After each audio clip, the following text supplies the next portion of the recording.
standing in shock as doctors work to stop the bleeding.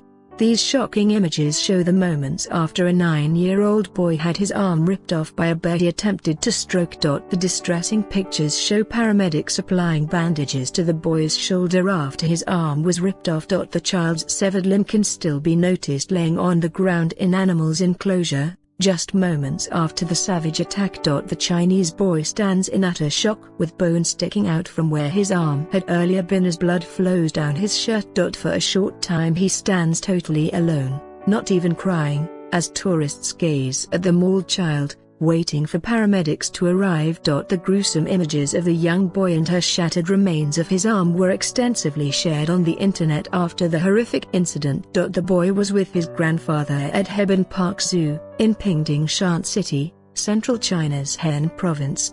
When his grandpa went to buy candy, the kid climbed over a safety rail to get closer to the bear and reached in to pat it.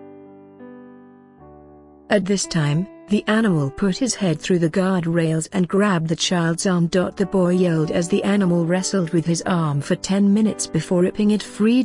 People were spotted attempting to beat off the animal, but their efforts were without success.